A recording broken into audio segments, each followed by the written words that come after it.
The Proverbs 31 woman embodies strength, wisdom, and mindfulness, shaping the essence of modern living. Her life is a testament to the power of a faithful mindset, demonstrating that wellness and mindfulness are not just trends but essential practices. Incorporating mindfulness into daily routines can transform how women approach their goals, allowing them to create a harmonious balance between ambition and well-being. From the bustling streets of America to the vibrant cultures of Africa and Latin America, women are embracing this philosophy. Each morning, they awaken with intention, using meditation and reflection to set the tone for the day. Mindfulness cultivates a deeper connection with self, enhancing their ability to make wise choices that lead to wealth, health, and personal fulfillment.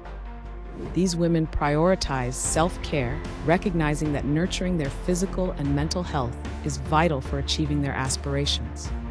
By practicing gratitude and remaining present, they navigate challenges with grace and resilience.